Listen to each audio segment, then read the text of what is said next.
Ewi, ewi, ewi. Yang dalam bahasa burung kuntul artinya yang penting bukan seberapa elit tapi seberapa dalam sarungmu. Kembali lagi di channel yang sama, masih di kasur yang sama bersama saya Tobi. Pernah ngerasain kerja mati-matian buktiin diri, tapi orang yang paling kalian hormati diam-diam berharap kalian gagal? Luka macam itulah bahan bakar Elite Force 2026 series yang dibikin bareng pasukan GIGN asli. Jadi setiap dobrakan pintu dan gerakan pasukannya diawasi langsung operator sungguhan, dan justru pasukan senyata itulah yang rumahnya dibom musuh yang kenal mereka luar dalam. Siapa orangnya? Siapkan mata, telinga, dan anu-anuan kalian. Seduh kopinya, gulung sarungnya, mari kita nonbar. Berlatar di Satori, pinggiran Paris, di markasnya GIGN, pasukan elite gendarmeri Prancis yang cuma dipanggil kalau urusannya sudah kelas penyanderaan, teror, dan bom. Kisah dibuka dengan hujan deras yang mengguyur tes seleksi di lintasan ketinggian, di mana kandidat pertama langsung dipulangkan gara-gara manut-manut saja saat disuruh melepas pengait keselamatannya sendiri. Tipikal orang yang asal jawab siap bos di grup WA padahal kada paham isi perintahnya. Giliran berikutnya yang naik adalah Maxime Villiers. Kita panggil saja Max, kandidat muda yang tenang, cerdas, dan keras kepala pada logikanya sendiri. Terbukti saat dia menolak perintah yang sama.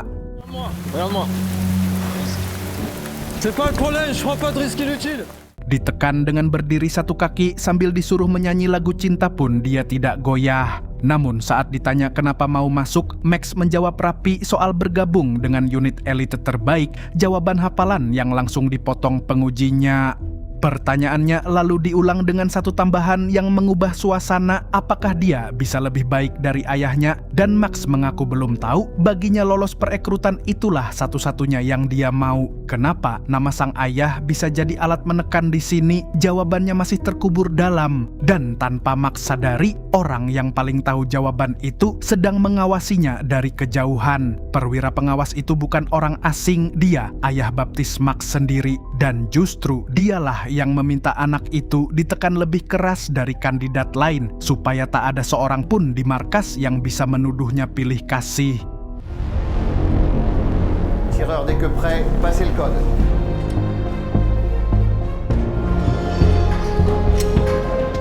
Dan perwira itu bernama David, komandan lapangan GIGN yang berwibawa, dingin saat operasi, dan dihormati satu markas, tapi punya satu kekalahan rutin yang tidak pernah dia menangkan, yaitu jadwal keluarganya sendiri. Lewat video call hangat dengan istrinya Jess, ketahuan dia melewatkan resital piano putrinya Manon karena yakin acaranya masih nanti malam, dan belum sempat menebus kesalahannya, pagernya keburu berbunyi menandakan siaga 1.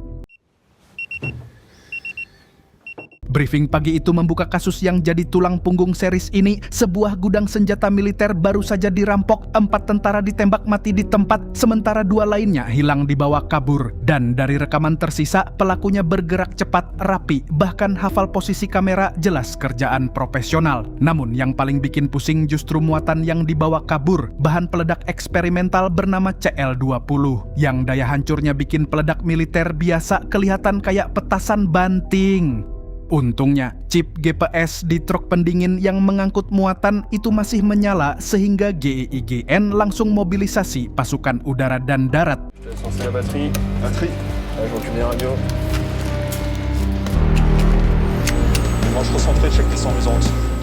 Christophe, komandan senior yang juga sahabat lama David, menyerahkan komando lapangan ke David, sementara Max dan kandidat lain cuma boleh menonton dari pojok ruang komando, dilarang kelihatan, dilarang bersuara. Pengejaran berjalan 3 lapis di waktu bersamaan. Ruang komando melacak GPS konvoi darat yang dipimpin Cedric, kapten peleton kepercayaan David, menutup jalur, dan helikopter David memepet dari udara. Dengan satu catatan penting, sopirnya belum tentu pelaku, bisa saja dia salah satu tentara hilang yang dipaksa di balik kemudi. Situasi berubah gawat ketika rute truk mengarah ke sebuah sekolah dasar, ditambah bus sekolah yang diprediksi bakal berpapasan, padahal dengan muatan sebesar itu terguling sedikit saja, seluruh area bisa hilang dari peta. Di jarak paling kritis, satu tembakan presisi dari penembak jitu tim udara menghentikan truk itu.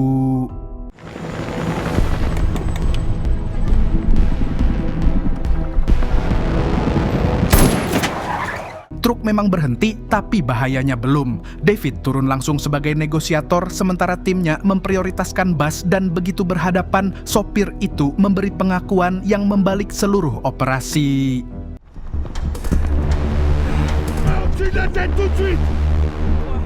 Ils ont dit qu'ils allaient les tuer si je livre pas ce... Dan ya, dia adalah Sersan Osman, salah satu dari 2 tentara yang hilang dari depot yang dipaksa jadi kurir bom hidup dengan tangan menggenggam pemicu yang tidak boleh sampai lepas, bukan karena ideologi, melainkan karena keluarganya disandera di rumah. Operasi penangkapan pun berubah jadi misi penyelamatan, di mana Cedric mengosongkan bus, tanya si spesialis peledak membedah rangkaian 60 tabung peledak, sementara David menenangkan Osman supaya mau menyerahkan pemicunya perlahan. Osman selamat, keluarganya ditemukan hidup, dan bom tidak jadi meledak. Namun intinya, misi hari itu baru selesai setengah secara harfiah karena muatan curian itu ternyata sejak awal dipecah kedua truk, dan saat GIGN menemukan truk keduanya, tentara yang ditugaskan mengantar sudah ditembak mati, sementara bak truknya kosong melompon. Artinya 500 kg bahan peledak paling kuat di dunia masih di tangan mereka, siap meledak kapanpun dimanapun. Dan Sobat Nobar, muatan inilah yang bakal terus menghantui seluruh series ini. Selesai operasi, giliran kabar buruk dari dalam yang datang saat Christophe membuka alasan sebenarnya dia mau pensiun. Cancer du pancréas stade 3, voilà ce qui m'arrive. Vonis itu menyisakan umur hitungan bulan, dan dia memilih berhenti demi keluarga yang selama ini paling sering mereka tinggalkan. Nasihatnya ke David sederhana tapi nempel, jangan pernah merasa bersalah karena memilih keluarga. Malam itu David menonton rekaman penampilan piano Manon yang dia lewatkan. Hadir lewat layar 6 inci, absen dari kursi penonton. Ditampar 2 kenyataan itu, David pulang dan menjanjikan hal yang paling ditunggu istrinya bertahun-tahun, pensiun akan diumumkan di upacara kelulusan, lalu berlayar keliling dunia. Paginya, dia mengantar Manon les piano dan baru sadar betapa jauhnya dia tertinggal dari hidup putrinya karena sekolah musiknya ternyata sudah pindah ke daerah bernama Saklay, alamat yang kedengarannya sepele padahal nanti bakal berperan besar di cerita. Sementara itu, satu-satunya ganjalan rencana pensiun tinggal Max, karena kalau anak itu lulus, David tak mungkin pergi meninggalkan anak baptisnya sendirian di dunia yang sudah membunuh ayahnya, dan David yakin betul Max tidak akan luluh. Sayangnya, keyakinan itu goyah karena saat seleksi tahap akhir berjalan makin brutal, mulai dari kedinginan, dihukum angkat beban, sampai menembak presisi dengan badan remuk yang akhirnya menyisakan 14 orang dari 100, termasuk Rafael, kandidat yang paling jago melacak jejak PJ sahabat seangkatan Max, dan ya, Max sendiri tetap bertahan. Padahal gajinya cuma sekelas UMR ibu kota plus tunjangan kesehatan, sementara taruhannya nyawa yang kalau kata Mamang sih kada sebanding banar. Kehabisan cara halus, David akhirnya main kotor. Tes final mendadak diganti jadi penjinakan bom, dan saat Cedric menudingnya kelewatan karena tujuan tes sudah berubah jadi bikin Max gagal, David tak bergeming. Sabotase itu justru berubah jadi panggung. Di dalam gedung simulasi yang sengaja diganggu musik kencang, Max menelusuri kabel sampai satu gerakan kecilnya menyalakan detonator.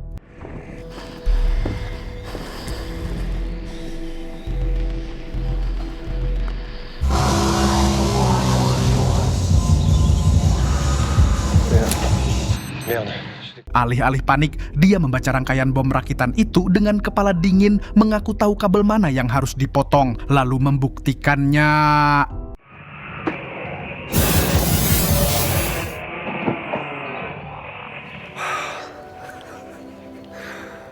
Sebelum upacara dimulai, David dicegat masa lalunya. Natalie, ibu Max, janda yang 15 tahun menghindari Satori, datang menagih janji lama bahwa David akan menjauhkan Max dari dunia berbahaya ini.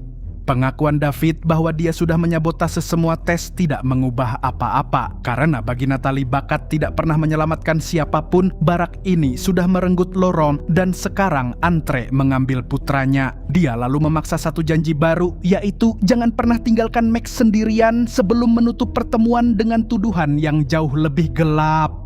Que c'est à cause de toi que j'ai perdu mon mari. Upacara berjalan, nama demi nama dipanggil. PJ masuk peleton taktis 1, Rafael masuk tim observasi dan riset, dan giliran yang ditunggu pun tiba. Max resmi berdiri di peleton mendiang ayahnya dan tibalah momen pengumuman yang dijanjikan. Dan David justru memberi pidato paling ironis dalam hidupnya, panjang lebar soal GIGN sebagai keluarga yang menuntut pengorbanan dan soal keluarga di rumah yang tidak pernah memilih hidup macam ini tapi terpaksa menanggungnya. Namun setelah kalimat sebagus itu, dia justru menutup podium dengan sampai jumpa di lapangan besok. Tidak ada kata pensiun, janji ke Jess menguap tepat di depan orang yang menunggunya. Jess menyaksikan semuanya dari kerumunan termasuk momen Max berterima kasih dengan tulus tanpa tahu dirinya lah alasan pensiun itu batal. Di luar pesta, Jess akhirnya mengaku dia ternyata sudah lama ditawari promosi besar di Singapura dan tidak pernah cerita karena tahu persis jawaban suaminya dan malam ini dia memutuskan berhenti menunggu. Pertanyaan penutup Jess itu lebih tajam dari kelihatannya karena yang dia tanyakan adalah alasan sebenarnya kenapa David mati-matian menjaga Max dan David hanya bisa meminta waktu. Malam itu dua percakapan berjalan menuju masa lalu yang sama. Di mobil, Max menceritakan versinya ke Raphael, yaitu bahwa David dan ayahnya dulu seperti saudara di unit taktis yang sama, sampai sebuah misi berakhir dengan ledakan yang menewaskan sang ayah 15 tahun silam. Dan meski ibunya membawanya menjauh, baginya Satori tetap rumah sejatinya. Di sudut lain parkiran, Christoph membedah luka yang sama dari sisi berbeda, meragukan David sanggup mengawasi Max di lapangan, lalu melempar pertanyaan yang jauh lebih berbahaya. Vérité, ce qui s'est vraiment passé au courant? Non. Belum juga pertanyaan soal kejadian yang sebenarnya itu selesai dicerna. Sebuah timer tersembunyi di mobil Christoph menghitung mundur tanpa ada satupun yang sadar. Dan tepat ketika Max mendekat untuk mencari jawaban, tiba-tiba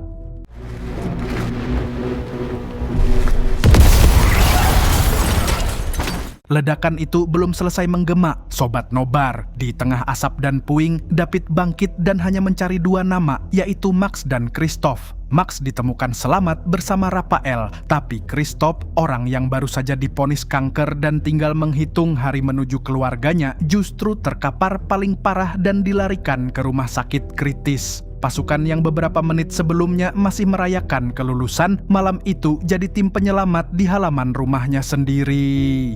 Paginya berita nasional mencatat sejarah untuk pertama kalinya GIGN diserang di depan pintunya sendiri. Hasil forensiknya lebih menusuk lagi, yaitu bomnya cuma satu, dipicu timer yang aktif saat pintu dibuka. Bahannya diambil dari 500 kg CL20 yang hilang itu, dan dari posisi pemasangannya sasarannya cuma satu orang, yaitu Christoph. Dan karena markas jadi TKP dengan korban personel sendiri, pengawas internal ikut masuk, yaitu Inspektorat IGGN pimpinan Komandan Saint-Just. Catat sosok satu ini, dia bukan musuh, tugasnya mengerem David setiap kali kelewat batas dan sepanjang cerita rem itu bakal sering diinjak paksa.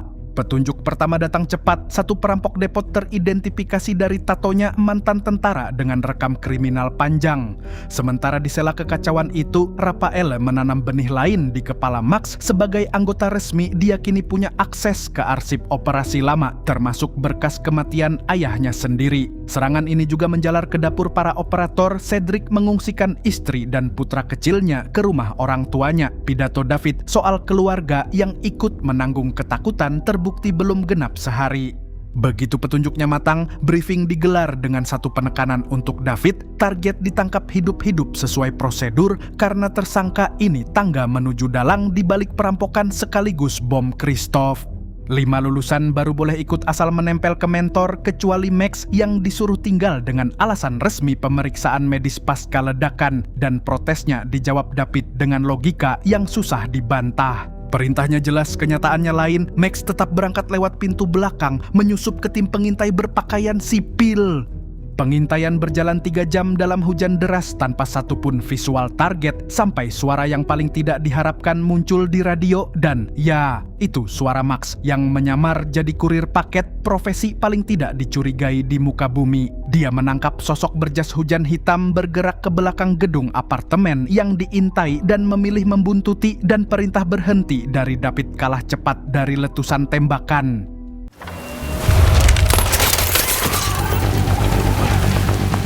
Max mengejar sendirian sampai masuk ke workshop tekstil yang penuh pekerja sipil, dan di ruang sempit itulah semuanya berantakan. Inilah yang terjadi.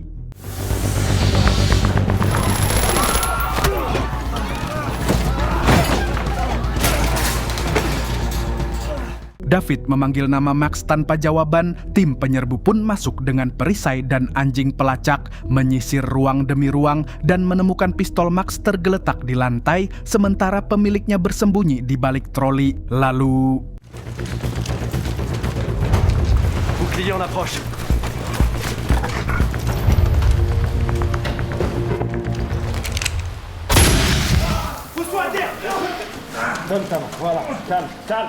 penangkapan berhasil dilakukan dalam hitungan detik. Max muncul dari dalam babak belur masih bernyawa dan rasa lega. David berubah jadi amarah dalam hitungan detik. Penangkapan yang berhasil tidak mengubah fakta bahwa anak didiknya melanggar perintah langsung, kehilangan senjata, dan nyaris kehilangan nyawa di misi pertamanya. Menariknya, baik amarah David maupun aksi nekat Max sama-sama tidak sepenuhnya benar.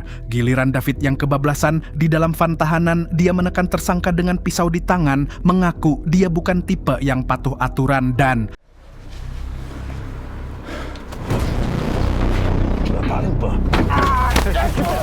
beruntung interogasi liar itu segera dihentikan Cedric yang masuk dan menariknya keluar van. Sialnya, semua itu terjadi tepat ketika markas sedang diawasi. Saint Just menutup hari dengan peringatan resminya yang pertama kepada David, dan dari nadanya jelas ini bukan basa-basi pejabat.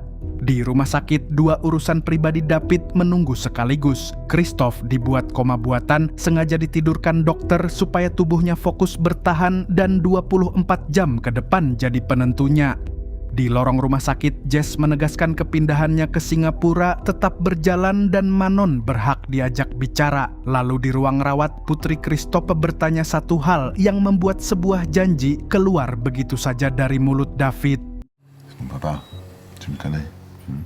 Janji bahwa menangkap pelaku tinggal soal waktu itu murah saat diucapkan, dan sepanjang cerita ini kalian akan lihat betapa mahal tagihannya. Interogasi resmi akhirnya memuntahkan satu nama, yaitu Francis Kröller, pedagang senjata kelas Eropa yang memesan perampokan depot dan kemungkinan tahu di mana CEL-20 disimpan. Satu pertanyaan tetap menggantung, buat apa pedagang senjata mempertaruhkan bisnisnya demi mengebom komandan pasukan taktis? Peleton satu pun merebut operasi penangkapannya. Namun sebelum berburu, David mencoba cara terakhir soal Max. Dia meminta jenderal mengeluarkannya dari GIGN dengan alasan arogan dan bermasalah dengan otoritas. Jenderal menolak ikut campur, mengembalikan keputusan ke tangan David, tapi dengan satu tenggat waktu, yaitu latihan menembak kepercayaan besok pagi. Ritual yang begitu selesai membuat Max resmi bagian dari mereka selamanya, suka atau tidak.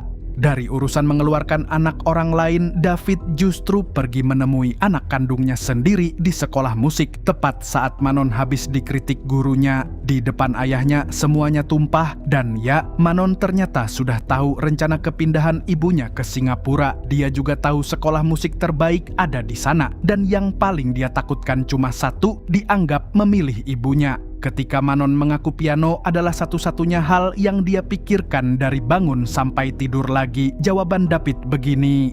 Travailler ton art, et c'est ce qui fait toute la différence, c'est ce qui fait que c'est la meilleure école. Dan disinilah ironinya Sobat Nobar. Kalimat "jangan biarkan siapapun menghalangi mimpimu" itu keluar dari mulut orang yang pagi tadi memohon ke jenderal supaya Max dipecat dari GIGN, satu-satunya mimpi yang Max punya. Ke anak kandung dia melarang orang menghalangi mimpi, ke anak sahabatnya dia sendiri penghalangnya. Di sisi lain, Max sendiri sedang tidak baik-baik saja. Kenapa? Dia mengaku merasa tidak diinginkan di tempat yang dia sebut rumah, dan jawaban Rapa sederhana saja, mereka baru menangkap teroris, nikmati dulu kemenangannya. Adegan kecil ini penting karena Rapa satu-satunya orang yang membuat Max merasa diterima, dan dukungan itulah yang memberinya keberanian untuk langkah berikutnya. Selepas dari rumah Rapa, Max pun memberanikan diri melabrak David di garasi. Tapi yang keluar bukan tantangan, melainkan luka belasan tahun. Setelah Laurent meninggal, David menghilangkan menghilang begitu saja dari hidupnya, dan menurut ibunya itu karena wajah Max terlalu mengingatkan pada mendiang ayahnya, seolah keberadaan Max adalah sebuah kesalahan. Max menutup labrakannya dengan undangan, besok ada latihan menembak kepercayaan, dia pasti datang, dan berharap David juga datang. David hanya diam. Malam itu keduanya duduk dengan hantunya masing-masing, David di sisi ranjang Kristoff, Max di depan layar, menatap profil resmi ayahnya untuk pertama kali seumur hidup, lengkap dengan tanggal gugurnya, yaitu 10 Februari 2010. Besoknya, ritual paling sakral GIGN digelar, latihan menembak kepercayaan, sebuah fakta mentor-murid, mentor berdiri di garis tembak mengenakan pelindung, murid melepaskan tembakan, dan sejak detik itu, si murid resmi jadi keluarga. Pasangan demi pasangan maju, sementara Max menunggu sendirian tanpa tahu apakah ada yang mau berdiri untuknya, sampai sosok yang kemarin memintanya dipecat melangkah maju dan mengenakan rompi. Tidak ada pidato, tidak ada penjelasan, semua pertanyaan di garasi kemarin dijawab David dengan tubuhnya sendiri. Dan belum sempat momen itu dingin, radio menyala.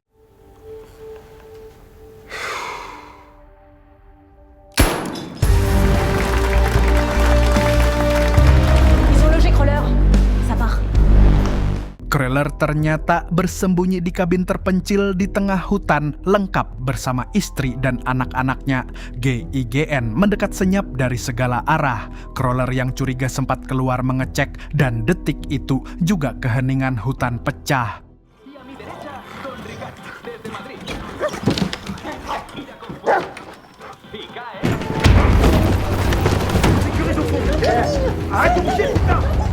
Operasi berjalan mulus kecuali satu hal, putranya yang bernama Julian masih memegang pistol di ruang tengah. Dan di titik paling rawan itu, Cedric menunjukkan kelasnya, membuka pelindung wajah supaya terlihat sebagai manusia, lalu bicara pelan-pelan. Pistol itu berpindah tangan tanpa satu tembakan pun. Crawler sendiri langsung buka mulut menawar begitu diringkus. Dia mengaku hanya berperan sebagai broker. Dialah yang menyediakan orang untuk perampokan, tapi partner yang tahu lokasi CL20 justru merampas seluruh muatan dan membeli habis anak buahnya. Dan yang paling penting, dia tahu siapa penanam bom di markas GIGN. Nama dalang itu tinggal satu tarikan napas. David mendengarkan pengakuan itu sampai habis, tapi begitu Crawler memasang harga, yaitu membebaskannya sekeluarga dulu, baru nama keluar, David langsung menutup pintu negosiasi, penutup mata dan telinga Crawler dipasang kembali dengan kasar. Di luar, Cedric, orang yang tadi menariknya keluar van, kembali memperingatkan, bujur banar kata orang, komandan satu ini mulai lepas rem. David menolak tawaran menepi. Sebaliknya, dia membuat keputusan yang bikin satu tim melongo. Crawler diborgol di kursi belakang. Sementara yang dipanggil ke kursi kemudi adalah Max, anak baru yang kemarin masih dia coba singkirkan. Belum 5 menit kepercayaan itu berjalan, tiba-tiba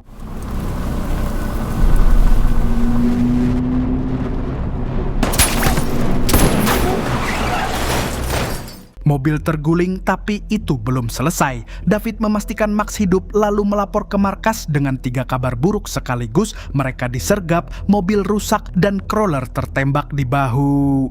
Sambil menunggu bantuan, David meminta dikirim drone untuk memburu si penembak di tengah hutan. Sementara Crawler makin panik, yakin peluru itu dialamatkan untuk menutup mulutnya.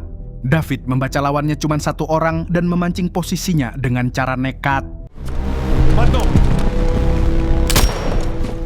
Tapi penembak ini selevel lebih dingin, dia tidak terpancing, membiarkan hutan hening, lalu mengatur temponya sendiri, satu peluru menjatuhkan drone, dan rentetan berikutnya diarahkan bukan ke pasukan, melainkan ke bodi mobil tempat Crawler berlindung.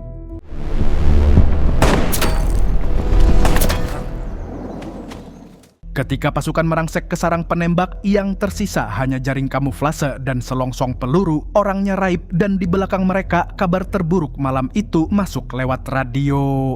Saksi kunci dibungkam tepat di tangan GIGN, jalan menuju nama dalang ikut terkubur, dan penembaknya menghilang seperti tidak pernah ada.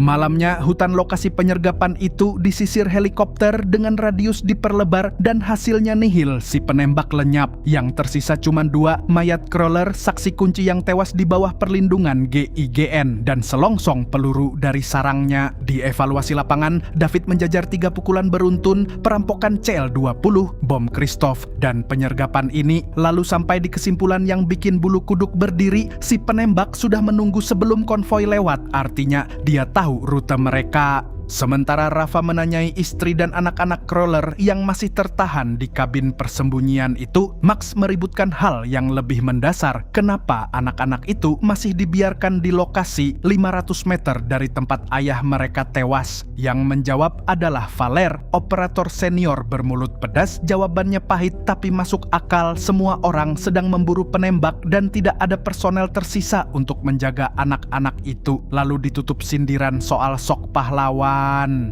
Yang menarik, beberapa saat kemudian justru Valer yang berjalan mendekat dan menyodorkan makanan ke anak-anak itu. Jadi ini bukan soal siapa yang paling peduli, semua orang di lokasi itu sedang menanggung kegagalan yang sama. Cuman cara menumpahkannya yang beda. Di sudut lain, tim forensik menyisir tanah, memotret, dan mengumpulkan beberapa selongsong yang tercecer. Dan di antara kesibukan itu, David menyelipkan satu selongsong ke sakunya sendiri. Satu barang bukti keluar dari jalur resmi masuk ke kantong komandan. Wajar dia curiga penembak tadi hafal rute konvoi mereka. Dan kalau musuh sedekat itu, David jelas tidak mau bukti, terakhirnya ikut mengantre di meja orang lain. Tapi malam belum selesai karena senggolan Max dan Valer tadi tidak berhenti di satu ronde.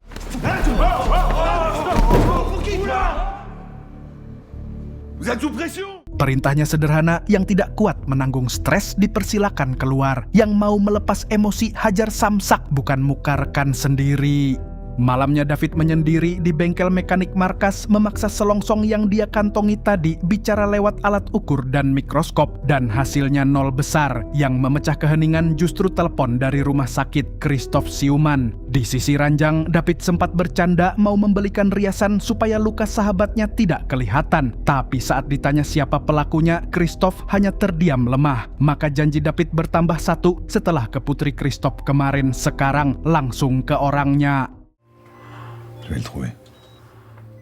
Catat, itu janji kedua untuk kasus yang pelakunya bahkan belum punya wajah. Di tempat lain, 10 Februari 2010, tanggal gugurnya Laurent yang sempat menyala di layar arsip malam itu mulai menagih. Max membawa pulang 3 halaman berkas resmi ayahnya dan menyodorkannya ke Rafa yang memang ditempatkan di tim pengamatan dan riset, dan matanya langsung menangkap kejanggalan. Satu-satunya orang yang bersama Laurent saat dia gugur adalah David, tapi laporan saksinya hilang dari arsip negara. Malam itu, Max memutuskan mencari tahu sendiri, dan kecurigaan pribadi ini mulai berjalan sejajar dengan perburuan teroris. Dari arsip yang dingin, cerita pindah ke pesta ulang tahun Cedric, momen langka melihat pasukan elit tertawa lepas, dan yang berulang tahun malah membajak acaranya sendiri, musik dikecilkan, dan bersulang malam itu diarahkan bukan untuk dirinya, melainkan untuk Christoph. Di sela pesta, Cedric membaca gelagat sahabatnya. Saat ditanya kabar rumah, David menjawab baik-baik saja dengan nada yang membuktikan sebaliknya, dan Cedric menutup dengan tawaran sederhana kalau mau bicara soal jazz dia ada. Dan malam David ternyata masih panjang. Ponsel David menyala dengan 15 panggilan tak terjawab dari Manon. Ditelepon balik, yang menjawab cuma pesan suara, ibunya pun sama. Dan untuk ayah yang minggu ini sudah selamat dari bom dan penyergapan, itu bukan angka, itu alarm. Maka keluarlah refleks satu-satunya yang dia punya, nomor putrinya dilacak seperti melacak target, motor dipacu malam-malam. Dan alamatnya ternyata gedung pesta liar penuh remaja teler. David menyisir kerumunan, menemukan Manon, memerintahkan pulang, sampai seorang pemuda salah besar dengan memilih menghalanginya, dan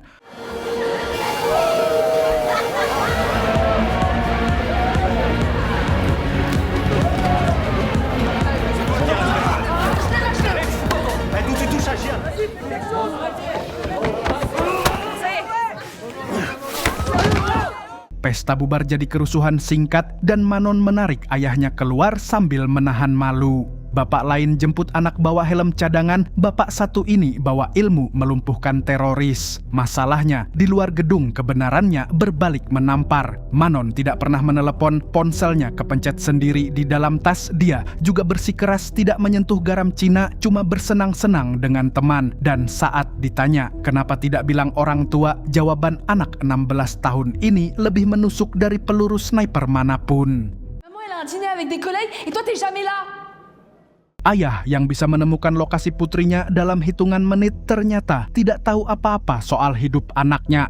Di rumah, Jess malah menyambutnya dengan tawa, menggoda suaminya yang mengamuk seperti Bruce Lee, tapi di meja terpajang hadiah perusahaan barunya, pengingat promosi ke Singapura makin nyata. Dan untuk pertama kalinya, David berhenti berkelit. Dia mengaku mengagumi istrinya, mengaku bakat piano Manon pantas dapat guru terbaik, dan guru itu adanya di Singapura, lalu mengaku hal yang paling berat diucapkan lidah komandan.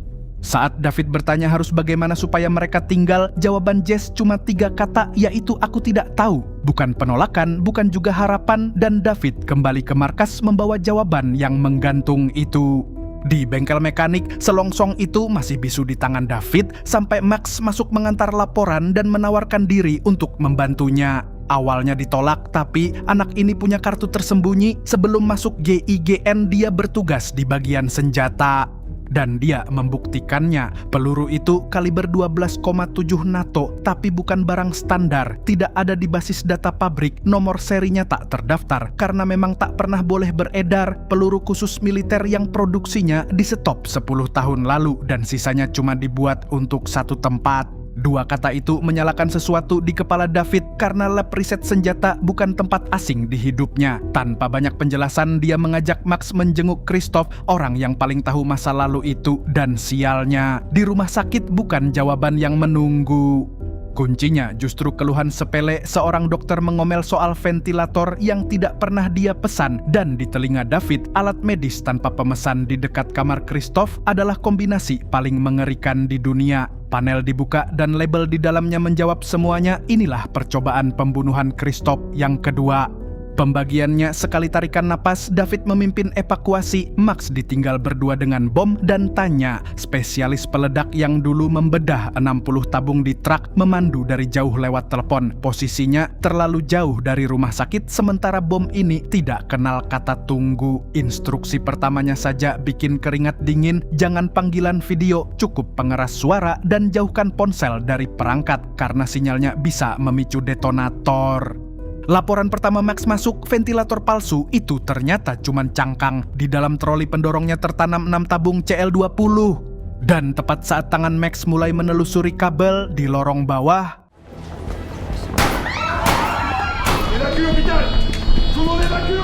si penanam bom masih di dalam gedung, dan mulai detik ini 2 krisis berjalan bersamaan. Di atas, Max membuka pelat penghalang dan menemukan kabar yang jauh lebih buruk. 12 tabung tambahan tersembunyi di baliknya, lengkap dengan detonator dan pengatur waktu yang berjalan mundur dari 3,5 menit. Sementara di bawah, saksi menunjuk seorang pria berbaju operasi membawa pistol. David memergokinya, sekilas melihat wajahnya dan memerintahkan menurunkan senjata, tapi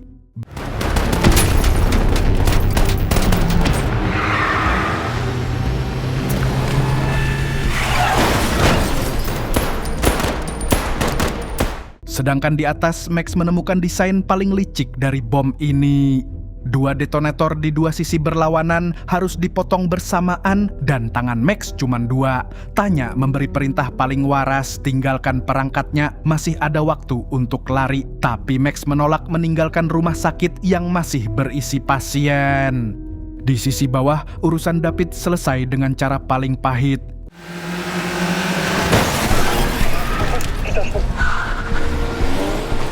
Buruannya lolos, dan di detik yang sama dia mendengar anak didiknya terjebak dengan bom bertangan 2. David melepas kejaran dan berlari kembali ke atas. Minggu lalu orang ini masih mencoba menyingkirkan Max. Malam ini dia lari mendekati bom demi berdiri di sebelahnya.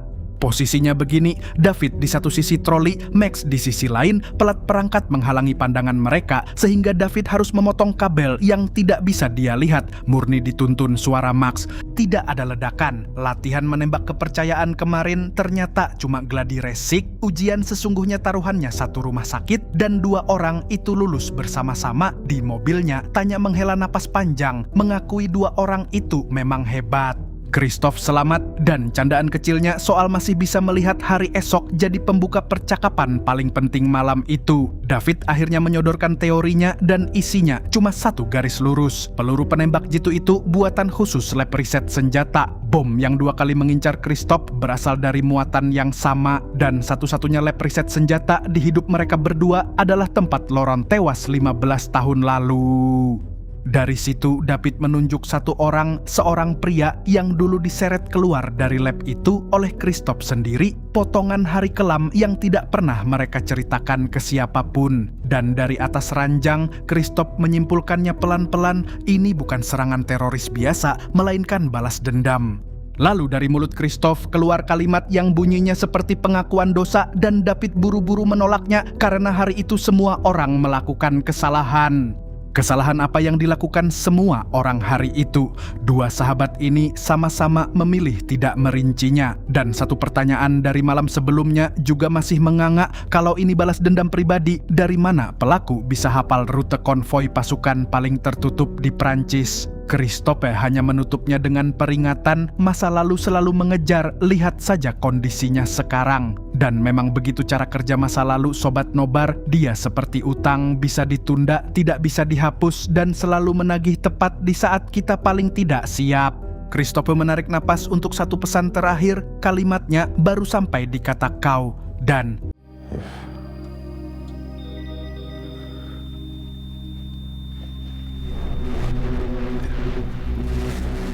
David kehilangan mentor sekaligus saksi masa lalunya, Max kehilangan sumber jawaban soal ayahnya, dan satu-satunya jalan yang tersisa untuk keduanya mengarah ke tempat yang sama, laboratorium tempat Laurent tewas itu.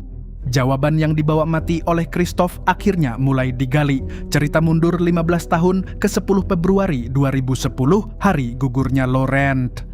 Malam itu, laboratorium riset militer rahasia bernama Site S3 disandra. 1 pelaku, 21 nyawa terancam. 1 diantaranya anak kecil. David muda dan Laurent masuk lewat koridor, dan selama detonator masih di tangan si penyandra, menembak adalah pilihan paling terakhir karena gedung itu penuh bahan peledak. Lalu 2 hal lepas kendali. Anak kecil tadi hilang dari pantauan David, dan di ruang Sandera seorang perempuan diam-diam meraih sebuah tas. Yang keluar ternyata pistol. Namanya Amal dan dia tentara. Anak yang hilang tadi putrinya dan suaminya ikut tersandera di ruangan itu juga. Dan saat si penyandera kembali, Amal pun...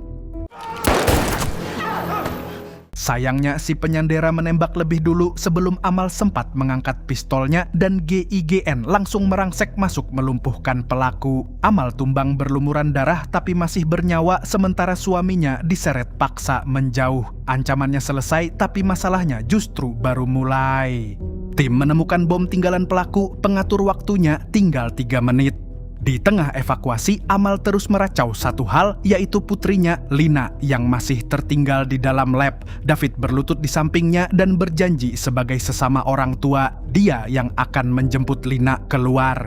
90 detik bagi David dan Laurent untuk mencari 1 anak di gedung yang mau meledak. Itu jatah dari komandan mereka malam itu, yaitu Christoph. Dan tepat di titik itu ceritanya berhenti karena sisa malam itu tidak pernah diperlihatkan. Karena cerita kembali ke masa kini saat David sedang menceritakan ulang hari ini di depan pimpinan, dan ceritanya berhenti tepat di situ, di tengah kalimat yang tercatat resmi tinggal hasilnya, Lina tewas dalam ledakan itu bersama Laurent. Ditanya apakah ada detail lain, jawabannya 2 kata, tidak ada. Dan suami yang diseret paksa dari sisi Amal malam itu adalah ayah Lina, namanya Alexis Maillard. Dialah tersangka utamanya sekarang karena bahan peledak di kamar Christoph berasal dari muatan curian yang dia kuasai. Setelah kehilangan anaknya, dia berubah haluan, 10 tahun di penjara karena perdagangan senjata. Di sanalah dia bertemu Kroiler dan sejak bebas jejaknya lenyap.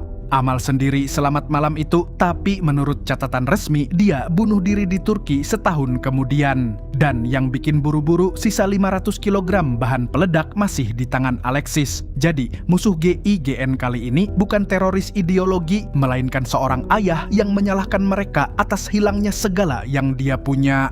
Sementara Markas memburu nama itu, David berduka sendirian di aula latihan kosong. Ingatannya melayang ke masa ketika Lauren masih menggeber mesin mobil sampai Christophe mengeluh giginya sakit dan Max kecil tertawa di kursi belakang. Lauren dan Christophe dua-duanya kini sudah tiada. Di penghormatan terakhir Christophe, istri mendiang menghampirinya dengan satu permintaan, pelakunya jangan sampai lolos. Moi, tout ce que je voulais, c'était passer ces dames. Ça ne sortira pas comme ça. Sejak kalimat itu, kasus ini resmi jadi urusan pribadi. Luka satunya datang dari Max. Dulu, Lauren selalu mengajaknya berdua saja ke restoran Tionghoa di Versailles. Dan setiap tahun di hari kematian, ayahnya Max masih makan sendirian di sana. Malam ini tepat harinya dan dia mengajak David. Ajakan tulus itu ditolak mentah-mentah dan Max malah disuruh pulang. Anak itu merawat kenangan ayahnya, sahabat ayahnya justru lari dari tanggal itu setiap tahun. Alasan David menolak ternyata bukan duka. Dia menyelinap ke ruang intel yang kosong dan entah apa yang dia rencanakan. Yang pertama dia buka adalah denah lantai lab tempat Lauren tewas dulu. Setelah itu dia membuka berkas Alexis dan di sana ada pola yang bikin merinding. Setahun setelah putrinya tewas di tanggal yang sama persis, Alexis pernah tertangkap menerobos lab site S3 itu lagi. Malam ini tanggal itu datang lagi dan bagi David itu bukan kebetulan, itu jadwal ziarah. Dia keluar tepat sebelum pemilik ruangan itu kembali. Sialnya, yang kembali bukan cuman pemiliknya, Saint-Just, si pengawas internal ikut masuk. Curiga melihat komputer masih menyala dan mengecek sendiri catatan aksesnya. Jejak David tercatat rapi di sana. Sementara itu, orangnya sudah menuju ruang perlengkapan, mengambil senjata yang tidak terdaftar, lalu mematikan ponselnya. Cedric mencegatnya di pintu. Dia tidak tahu rencananya, tapi dia tahu sahabatnya sedang menyiapkan sesuatu, dan dia mengingatkan perlengkapan seperti itu jarang berakhir baik. Jawaban David dingin, terkadang sesuatu memang tidak dimaksudkan berakhir baik. Cedric tidak menahannya dan membiarkannya lewat begitu saja. David memacu mobil ke kegelapan tanpa sadar dibuntuti. Dan ya, itu Max yang tadi disuruh pulang dan justru berangkat karena itu. Setelah Max kepergok di pinggir jalan, David membuka kartu. Tujuannya memang lokasi ayah Max gugur, tapi bukan untuk ziarah, melainkan karena dia yakin Alexis ada di sana malam ini. Max minta ikut, David menolak, tapi logika anak itu susah dibantah. Kalau ini bukan misi resmi, David bukan komandannya malam ini, jadi dia juga tidak berhak melarang. Max tahu risikonya dan tetap mau ikut, dan David pun terpaksa membawanya. Di pagar site S3 yang sudah lama mati, David menyerahkan pistol cadangan dan Max langsung sadar senjata itu tidak terdaftar. Max pun bertanya untuk memastikan bahwa mereka datang untuk menangkap Maillard, bukan membunuhnya, dan David sendiri yang menegaskan tentu saja.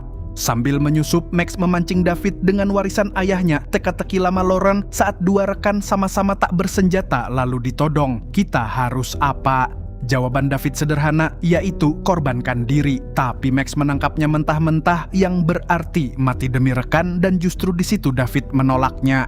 Korbankan diri di kamus Lauren artinya menyerahkan nyawamu ke tangan rekanmu. Karena begitu satu bergerak, satunya pasti ikut dan lawan tidak akan sanggup menghadapi dua arah sekaligus. Ilmu yang sama dengan ritual rompi dan dua kabel yang mereka potong bersamaan kemarin. Tapi begitu Max bertanya apakah David dan ayahnya dulu sekompak itu, jawabannya justru menggantung. Sementara dua orang itu menembus hutan, di markas bara api baru mulai menyala. Saint-Just turun sendiri mencari David dan Cedric refleks memasang badan dengan mengatakan sahabatnya sedang berkabung dan mengaku telepon David cuma dijawab pesan suara. Lalu pengawas internal itu menyandingkan dua berkas di mejanya, kematian Lauren bertanggal 10 Februari. Penangkapan Alexis di lab juga 10 Februari. Dari situ dia sadar kemana David pergi malam ini. Tim resmi segera bergerak meski terlambat beberapa menit. Bagi David, koridor hangus di site S3 adalah luka yang dipaksa dibuka. Bagi Max, ini pertama kalinya dia berdiri di tempat ayahnya gugur dan pertanyaannya tidak bisa ditahan lagi, kenapa hanya laporan David yang hilang?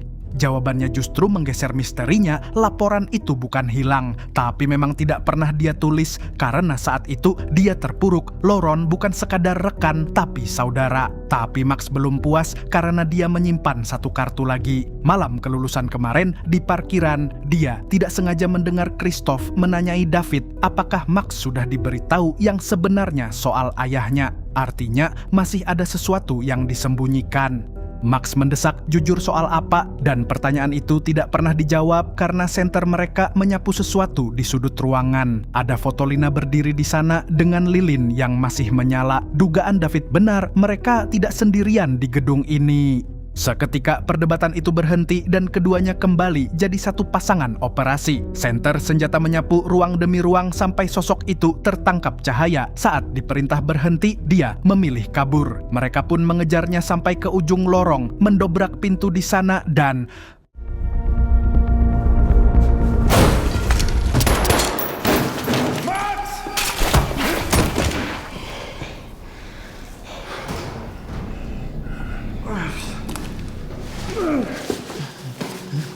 Alexis digiring keluar dengan tangan terkunci dan di luar siren tim resmi sudah mendekat.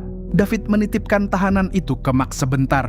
Dia mau melihat keadaan dulu. Celah sekian detik itulah yang dipakai Alexis bukan untuk kabur, tapi untuk menyerang mental anak muda yang menjaganya. Dia mulai dengan pujian, ayahmu pahlawan, dia mati demi menyelamatkan Lina, lalu masuk racunnya. Menurut Alexis, lab itu punya sistem pintu baja otomatis untuk mengurung ledakan, hal yang sama yang diam-diam dipelajari David dari denah lantai tadi sore, dan katanya pintu itu diaktifkan tepat sebelum bom meledak.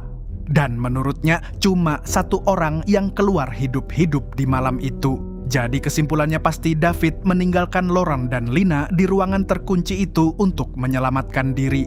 Tapi ingat, semua ini versi Alexis, orang yang 15 tahun mengunyah dendam dan tidak ada satupun yang sudah dibuktikan. Tapi dari kursi Max, tuduhan itu jatuh tepat di atas tumpukan janggal yang sudah dia kumpulkan sendiri.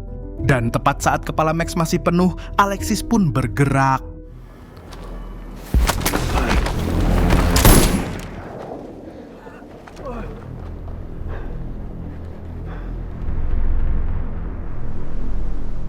Alexis roboh tertembak dan yang menarik pelatuknya Max dari posisi terjatuh membela diri dari tahanan yang menyerangnya. Masalahnya ini operasi tanpa surat perintah dengan senjata tak terdaftar dan tim resmi tinggal beberapa ratus meter dari TKP. Maka David mengambil senjata itu dari tangan Max dan menulis ulang kejadiannya. Dia yang menembak dan dia sendirian di sini. Demi karier anak baptisnya, dia siap menelan semuanya. Tapi yang Max minta bukan perlindungan, melainkan kebenaran. Dan pertanyaan itu lagi-lagi tidak dijawab. Max dibentak untuk pulang dan jangan cerita ke siapapun. Max pun terpaksa melangkah pergi membawa tuduhan yang belum dijawab di kepalanya. Cahaya biru menyapu reruntuhan saat tim resmi tiba, menyisakan David di samping Alexis yang terluka di tempat yang dulu merenggut Lauren dan malam ini bersiap merenggut karier serta nama baiknya. Kepercayaan yang mereka bangun lewat rompi dan 2 kabel itu malam ini retak justru di tempat yang seharusnya menjelaskan semuanya. Sayangnya, cahaya biru yang menyapu reruntuhan Site S3 malam itu bukan pertolongan melainkan penjemputan. Lokasi itu resmi jadi TKP dan yang melangkah paling depan adalah Saint Just.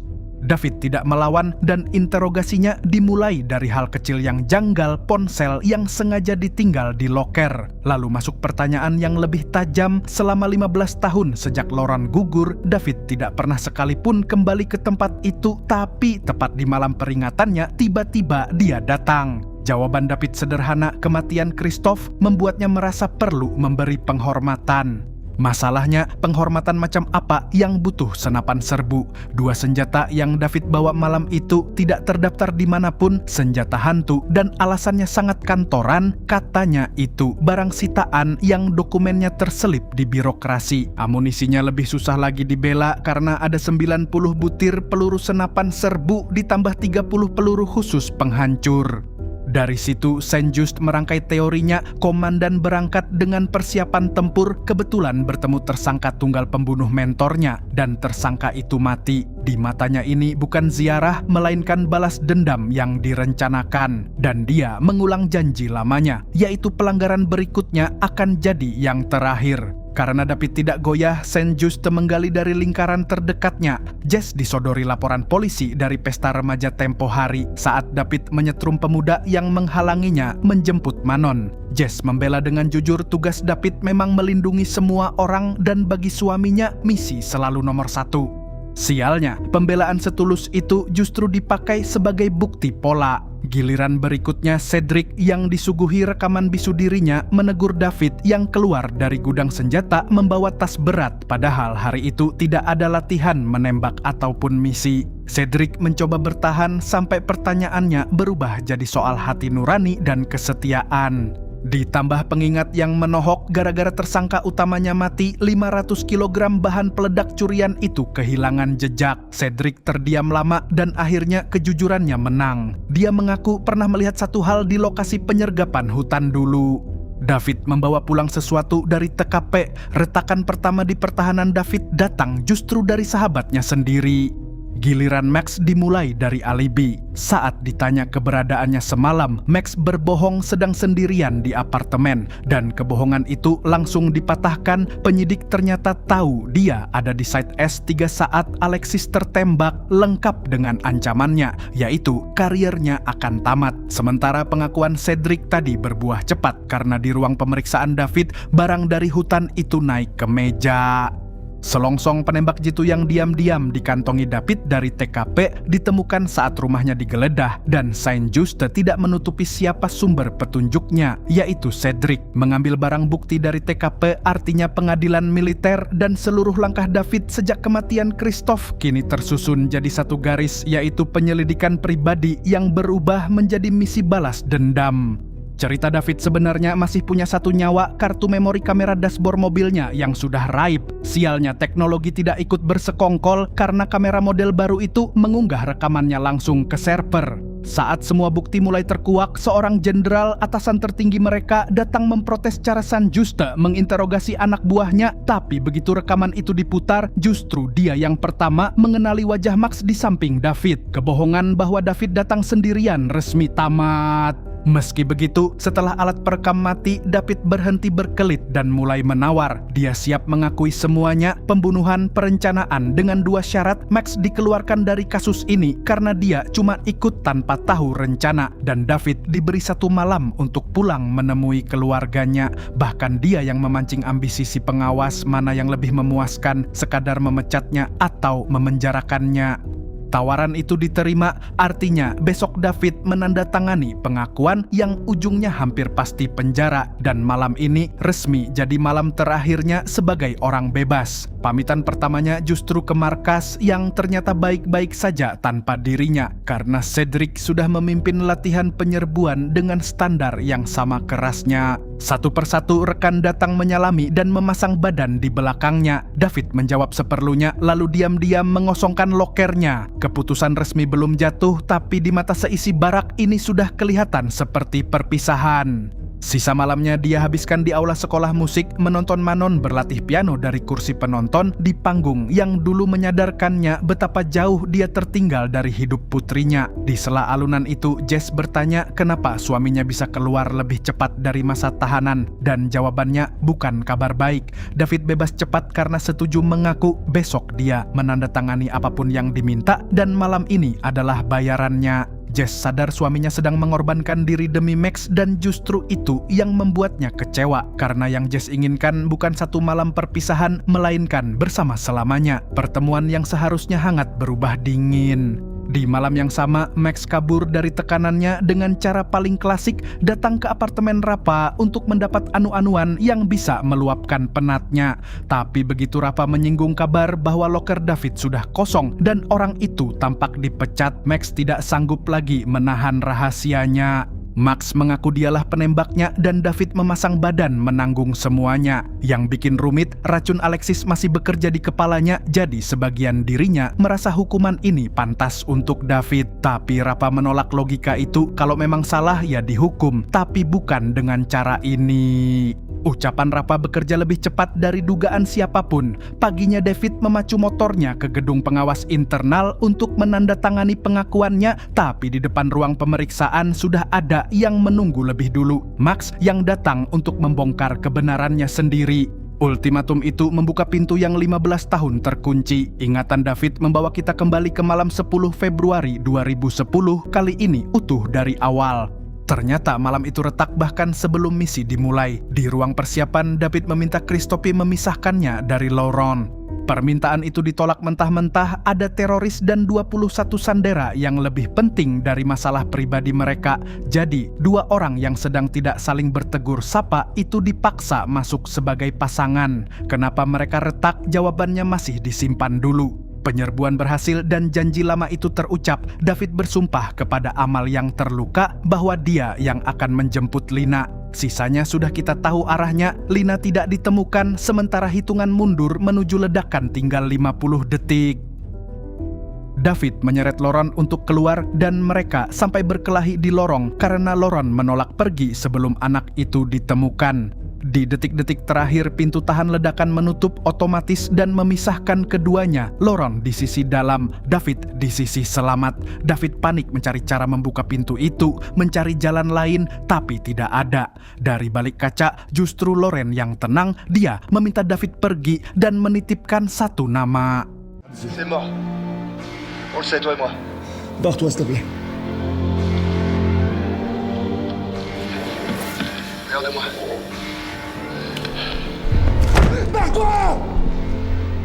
Dan setelah David lari, Laurent berbalik masuk lebih dalam dan benar-benar menemukan Lina yang bersembunyi. Tu viens avec moi? Ça va aller. 15 tahun Alexis menuduh David mengunci Laurent dan Lina demi menyelamatkan diri sendiri. Kenyataannya, Laurent yang meminta David pergi dan dia gugur bukan karena ditinggalkan, melainkan karena menolak meninggalkan Lina sendirian. Kenangan itu selesai, kembali ke pagi ini, ke pertanyaan Max yang belum terjawab. Kalau bukan salahnya, kenapa David mau memikul semua ini? Jawabannya, karena tetap ada bagian yang dia anggap salahnya.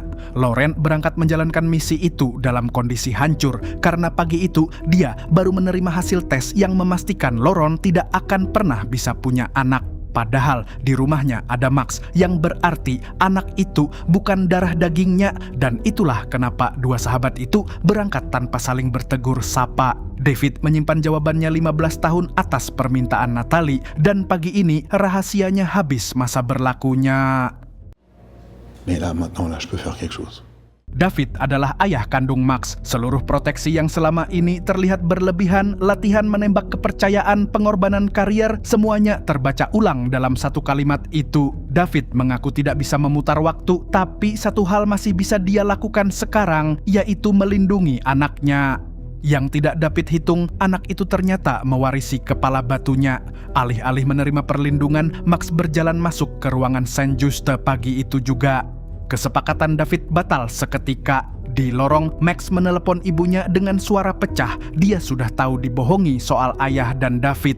Dan Natalie tidak diberi kesempatan menjelaskan. Lalu Saint-Just dan Jenderal menjatuhkan putusannya. Tembakan ke Alexis diakui sebagai pembelaan diri, tapi daftar pelanggarannya terlalu panjang untuk diampuni.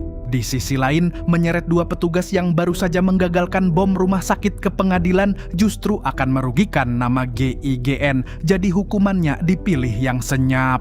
David diskors sampai pensiun dininya turun dan dilarang menginjak barak lagi. Kariernya selesai lewat pintu belakang, tanpa penjara dan tanpa berita. Sementara nasib Max digantung Dewan Disiplin selama 2 minggu tanpa boleh ikut misi atau latihan. Dan satu kalimat penutup dari Jenderal menegaskan mereka keluar ruangan itu bukan sebagai pahlawan, ditambah pengingat lama yang belum juga terjawab. 500 kg bahan peledak masih di luar sana. Bagi Max, hari itu meruntuhkan dua patung sekaligus, ayah yang dia banggakan dan mentor yang dia kejar-kejar seumur hidup. Dia pergi membawa amarah yang belum ketemu muaranya dan cerita berpindah ke keluarga yang kalah paling banyak di malam 2010 itu. Kali ini kita melihatnya dari sisi Amal, detik-detik dia menyuruh Lina bersembunyi di ruang kerja ayahnya di dalam lab itu sambil menanam satu janji. Janji seorang ibu yang tidak pernah sempat ditunaikan. Lalu cerita melompat ke sebuah gudang gelap di masa kini dan begitu wajah penghuninya tertangkap cahaya, semuanya berubah. Itu Amal, perempuan yang menurut catatan resmi COD dengan malaikat di Turki setahun setelah tragedi itu ternyata masih hidup dan isi gudangnya bikin merinding. Boneka anak-anak, arsip berita kematian Lina, foto Alexis, peta target, dan peti bahan peledak yang sedang dicari seluruh Prancis. Diperlihatkan juga Amal saat di hutan memanggul senapan jarak jauh, persis penembak jitu yang dulu menghabisi crawler. Jadi dalang yang selama ini tidak tersentuh itu bukan orang asing, melainkan ibu yang dikira sudah mati dan dendam keluarga Maillard tidak ikut terkubur bersama Alexis.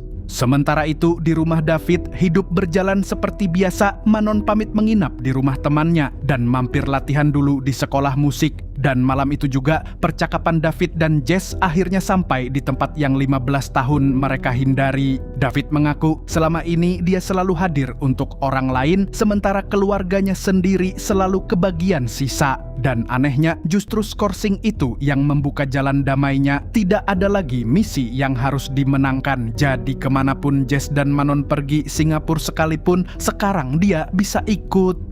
Jess memeluknya dan keluarga yang selama ini retak akhirnya mulai menyatu. Ironisnya, sementara keluarga ini akhirnya berpelukan, di tempat lain sebuah senapan sedang dirakit. Malam itu Manon bermain piano sendirian di aula besar tanpa tahu pintu-pintu di belakangnya mulai terisi.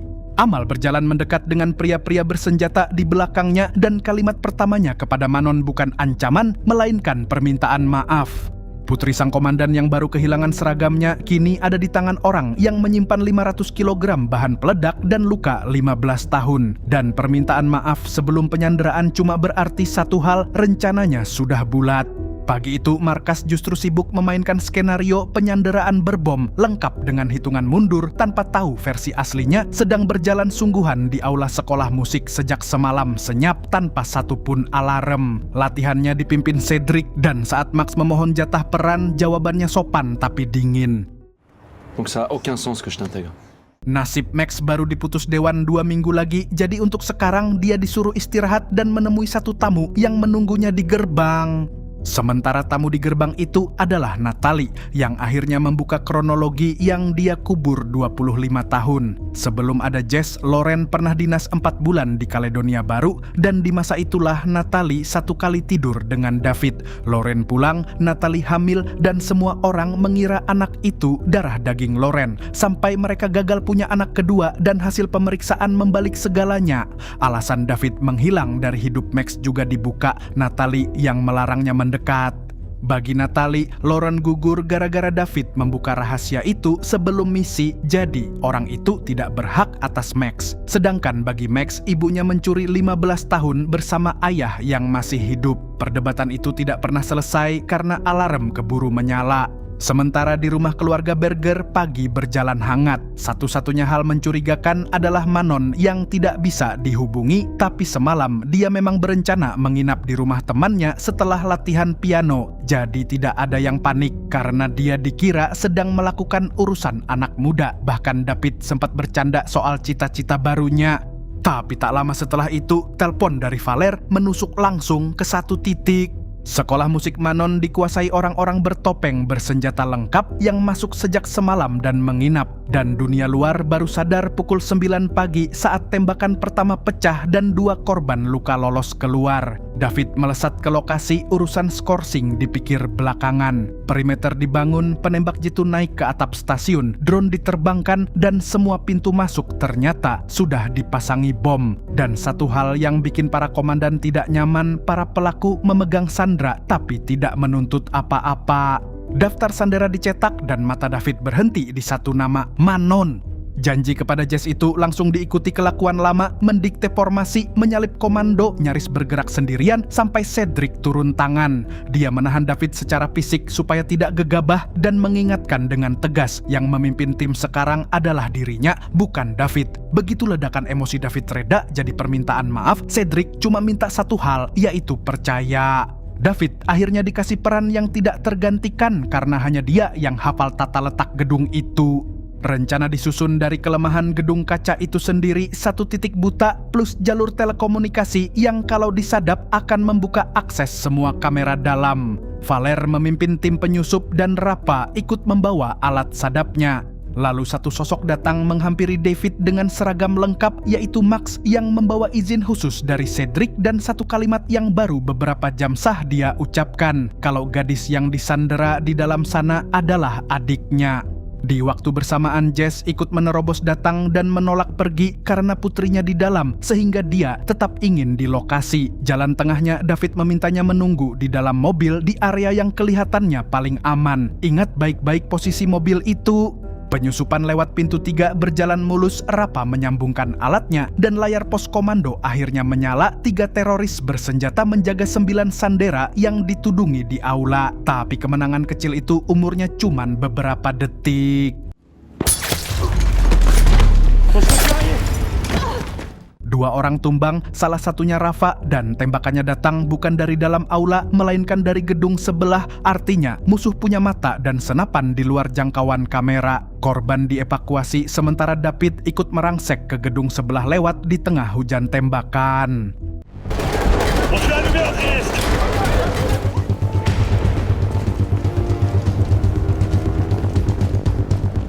Dari layar pos komando, hitungan musuh naik, 2 orang lagi terlihat berjaga di tangga atas, jadi total ada 5 teroris di aula. Kabar kedua datang dari luar gedung. Van para pelaku terlacak pernah keluar dari sebuah gudang di daerah Ivry kemarin pagi, dan petugas intel pun berangkat menelusurinya. Lalu masuk kabar ketiga yang paling aneh, para penyandera yang sedari pagi bungkam akhirnya membuka suara, dan yang mereka minta bukan uang, bukan jalur kabur, melainkan bicara dengan satu orang bernama David.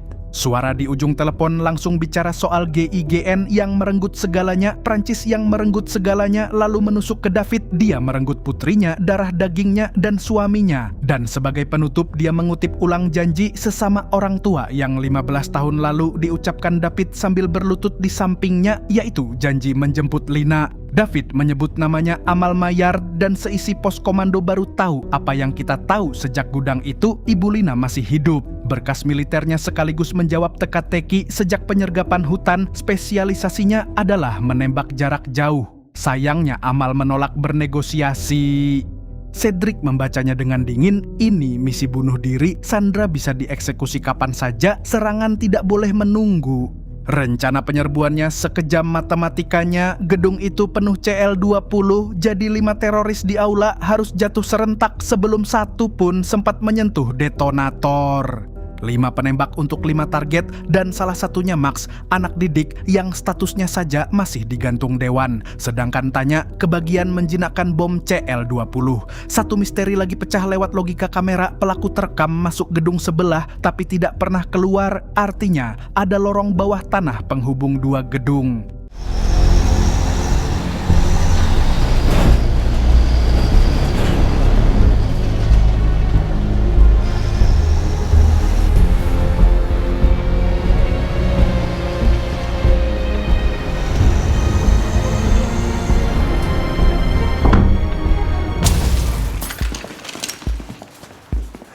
Penyisiran 2 gedung itu berjalan dengan formasi kolom, dan pemandangan di dalamnya langsung muram. David menemukan 2 petugas tergeletak gugur di salah satu koridor. Dia terus menyusuri lorong di jalurnya sendiri, memergoki 1 teroris dan berhasil menundukkannya. Tapi sayangnya itu perangkap, dan tiba-tiba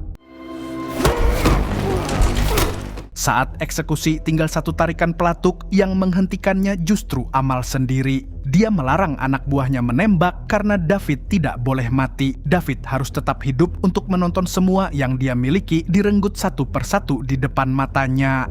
David menggertak bahwa tempat ini terkepung dan semuanya berakhir, dan jawaban Amal adalah kunci dari semua yang akan terjadi, yaitu ini berakhir kalau dia yang menyatakan berakhir. Tim menemukan David babak belur dan jalannya serangan kembali ke 5 penembak yang mulai mengunci posisi. Prosedurnya, 5 penembak melapor siap, lalu tembakan serentak dilepas di hitungan ketiga. 4 posisi terkunci, tapi Max di posisi 5 belum melihat targetnya, dan Cedric menyerahkan aba-aba serangan paling menentukan hari itu ke tangan si anak baru. 2 près. 3 près. 4 près. 5 peluru, 5 teroris tumbang, 0 Sandera tergores, dan pasukan langsung menyerbu masuk mengamankan para Sandera. Di koridor terpisah, baku tembak penyisiran melukai Amal. Dia terhuyung menjauh dengan David memburu di belakangnya, sementara Tanya menemukan sisa stok CL-20 yang selama ini dicari seluruh Prancis. Kemenangan itu langsung dikorting satu fakta, 1 Sandera masih tertinggal di dalam, dan Sandera itu adalah Manon. Putri David diborgol ke alat peledak yang semua muatannya terhubung ke satu panel pengatur waktu. Hitung mundurnya belum aktif karena pemicunya dipegang dari jarak jauh, dan semua tahu di tangan siapa pemicu itu. Untungnya David menemukan Amal lebih dulu, tapi Amal menekan pemicunya lalu menembak dirinya sendiri sebelum siapapun sempat mencegah. Dendam itu dia kunci dengan caranya tidak bisa diinterogasi, tidak bisa ditawar, dan hitungan mundur di aula resmi menyala 5 menit. David langsung berlari ke aula tempat putrinya terikat. Gedung dievakuasi besar-besaran menyisakan tim kecil, dan di tengah kepanikan itu mata Tanya menangkap kejanggalan pada rakitan bom ini, kecurigaan yang nanti terbukti benar. Pengacak sinyal dipasang supaya tidak ada lagi perintah ledak susulan dari jarak jauh, dan David tiba di samping putrinya di sisa waktu 2,5 menit. Di saat yang sama, Max yang disuruh keluar memilih bertahan karena adiknya tidak akan dia tinggal sendirian. Sementara itu tim intel membuka gudang milik Amal, isinya kosong dari manusia tapi penuh jejak arsip Lina, bukti yang memastikan Amal lah penembak jitu yang menghabisi Cruller, dan 1 foto kendaraan. Sementara itu di aula, Tanya memilih jalan tanpa risiko, borgol Manon dipotong gunting besi, lalu semua orang lari keluar. Janji David ke Jess resmi ditepati, Manon keluar hidup-hidup. Tapi coba ingat lagi kalimat Amal di telepon tadi, yaitu merenggut semuanya. Foto kendaraan di gudang itu cocok dengan mobil milik Jess yang terparkir di perimeter. Mobil yang justru David pilih sebagai tempat paling aman untuk istrinya. Penyanderaan besar-besaran ini adalah pengalih perhatian seluruh pasukan, dan seluruh perhatian David disedot ke dalam gedung, sementara target sebenarnya menunggu sendirian di parkiran. Di kolong mobil itu, sebuah alat menghitung mundur ke 0. Jess sempat turun dari mobil, memandang ke arah gedung dengan lega karena putrinya selamat, dan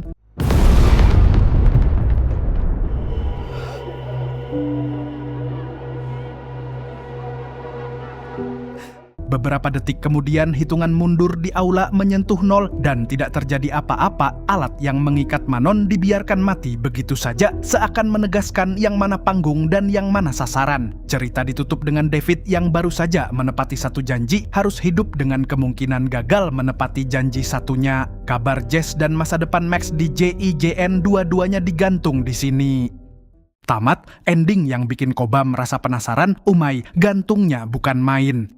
Benang merah cerita ini cuma 1, yaitu janji. David berjanji menjemput Lina dan gagal. Amal berjanji menjemput Lina dan gagal. 2 kegagalan di malam yang sama itu tumbuh jadi 15 tahun rahasia dan dendam, sampai akhirnya ditagih di tempat anak-anak belajar musik. Dan yang paling mahal dari semuanya justru pengakuan David semalam sebelum krisis ini. Dia selalu ada untuk orang lain, tapi keluarganya selalu jadi yang terakhir. Sehari setelah kalimat itu, keluarganya yang membayar tagihannya. Sekarang serius sebentar, jangan tunggu diskors dulu baru pulang ke rumah. Orang-orang yang menunggu kalian di meja makan itu tidak butuh pahlawan, mereka cuma butuh kalian datang. Nah, Sobat Nobar, tugas kalian di kolom komentar, tulis janji paling berat yang pernah kalian tepati tapi haram menyebut kata janji. Yang paling GN komentarnya kita angkat jadi komandan warung kopi. Saya Tobi mewakili jajaran warung kopi mengucapkan terima kasih. Sampai jumpa di video selanjutnya. Burung Kuntul pamit undur diri.